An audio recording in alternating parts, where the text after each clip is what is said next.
Chapter 6.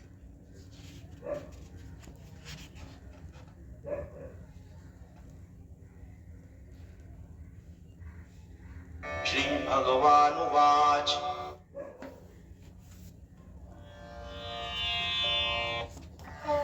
Lord Krishna said, "He who performs all his duties without expecting the fruits of his actions is a sannyasi and a yogi both. The one who has merely abandoned the sacred fire and the one who has given up performing actions is neither a sannyasi nor a yogi." Sannyasi, renouncer. O Pandava, what people call as sannyasa, know it to be yoga, because nobody can become a yogi without sacrificing his sankalpas. Sankalpas, worldly intentions. For the sage who wishes to ascend in yoga, selfless action is said to be the means for him.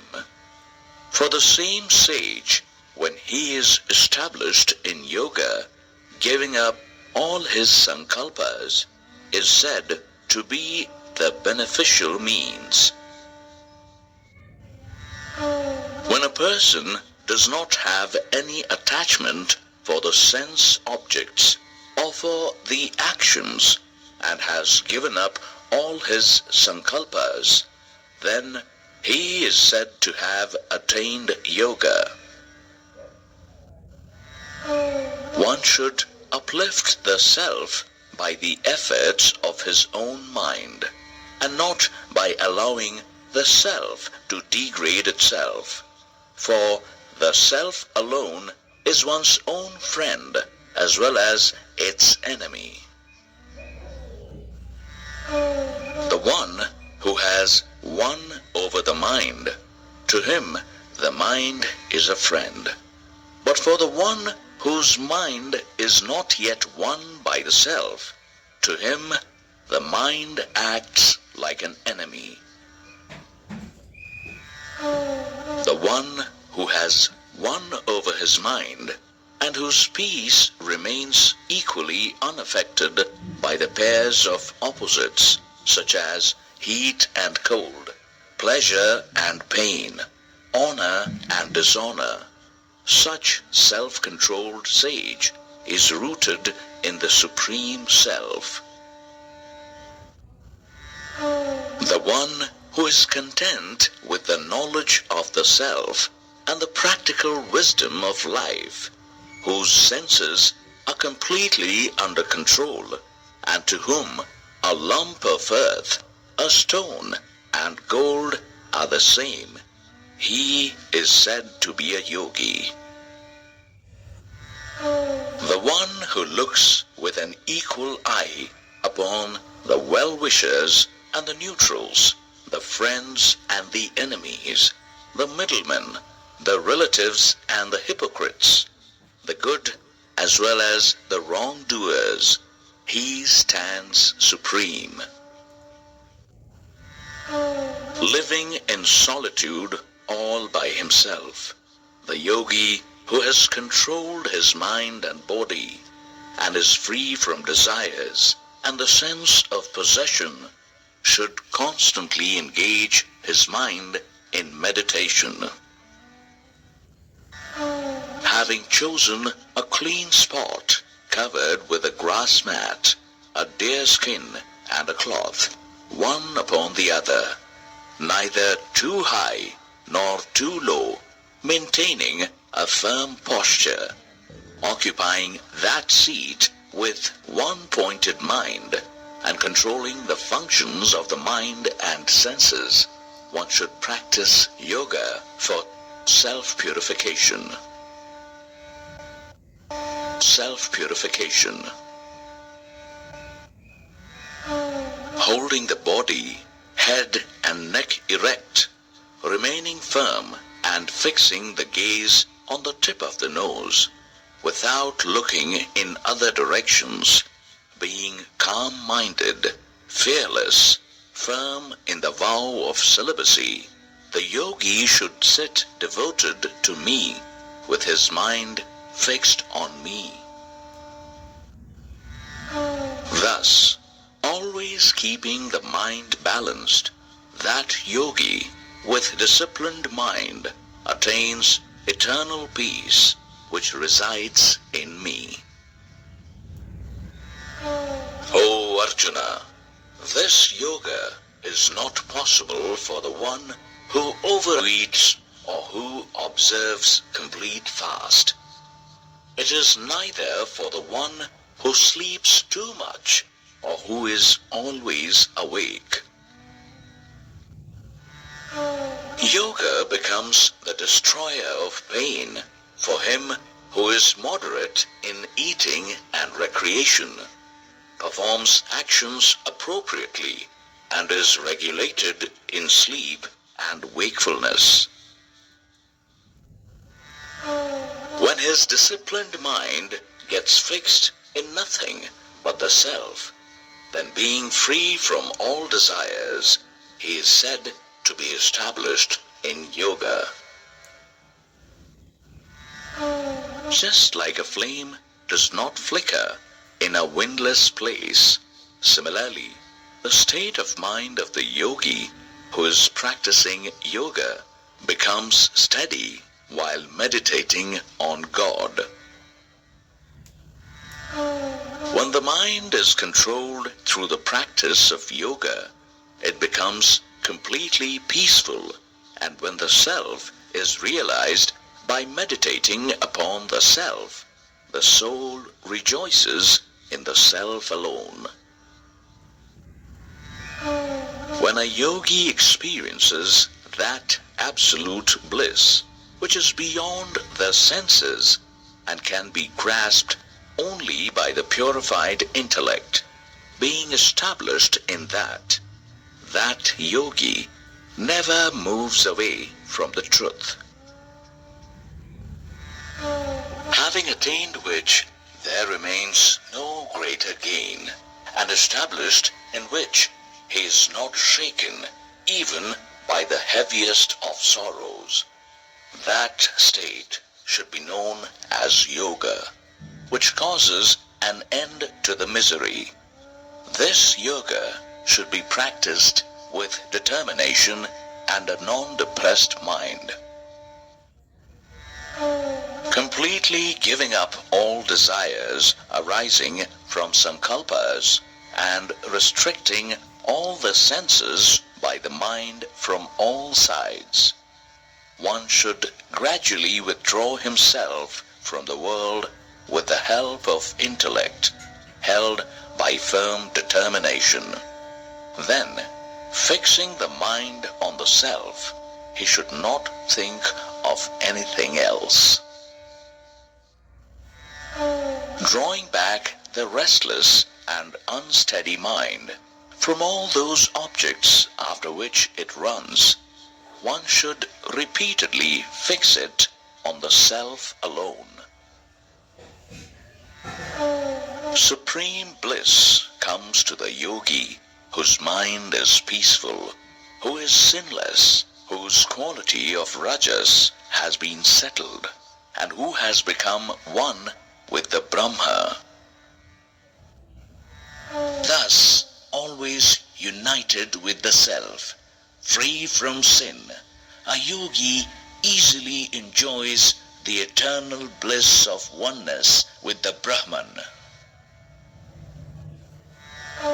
The one who is united with the omnipresent universal self sees his own self in all beings, and all beings as his own self.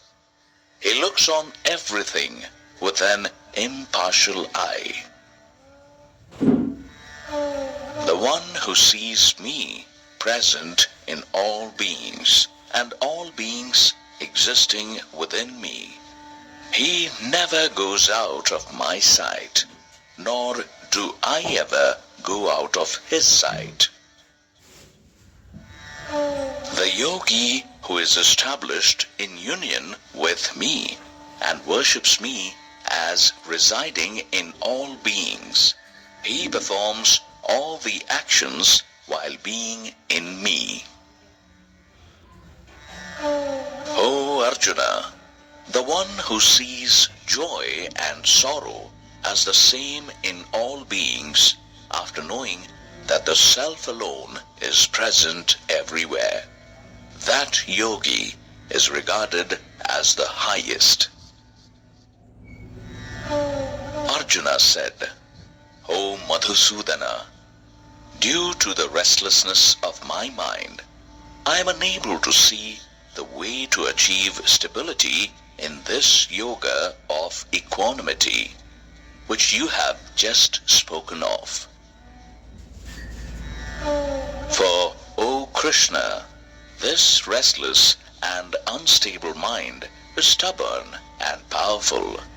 I consider it as difficult to control as controlling the wind. Lord Krishna said, O Mahabaho, no doubt the mind is restless and difficult to control. But, O Kaunteya, it can be controlled with practice and dispassion. I agree that yoga is difficult to attain by the one whose mind is uncontrolled. However, it can be easily attained through practice by the one who has his mind under control and is continuously making efforts. Arjuna said, O Krishna, what happens to the person who has faith but has not been able to control his mind, and who is therefore diverted from yoga and thus fails to attain the perfection in yoga? O Mahabaho, diverted from the path leading to self-realization and without any support, is he not lost like the scattered cloud, deprived of both self-realization and worldly enjoyments? O Krishna, please remove this doubt of mine completely, for none other than you can eliminate this doubt. Lord Krishna said, O Partha, there is certainly no fall for such a person, neither in this world nor hereafter. For no one who walks the path of good ever meets an evil destiny. Having attained the worlds of the righteous and residing there for eternal years, the man fallen from yoga is born again in the house of the pious and the prosperous. Or, if he is dispassionate, then not attaining to these, he is born in the family of enlightened yogis. But such a birth in this world is very difficult to obtain. O Guru Nandana, then he automatically regains the knowledge that he had acquired in his previous birth and further strives more than before to attain perfection in yoga.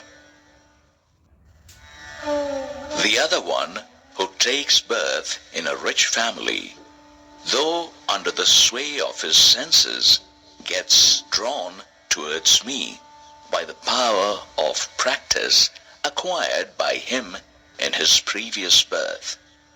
The seeker of yoga reaches beyond the result born of performing Vedic rituals. However, the yogi who dedicatedly practices, he attains perfection in this very lifetime with the help of knowledge acquired in previous lifetimes. Thus, being free from sin, he reaches the supreme state. A yogi is superior to those who do penance, to the scholars well versed with the scriptures, and also to those who perform action with some interested motive. Therefore, O Arjuna, become a yogi. Of all yogis, the devoted one who worships me with full faith, with his mind fixed on me, he is the best of all, according to me.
Hey, where are you? I'm missing you.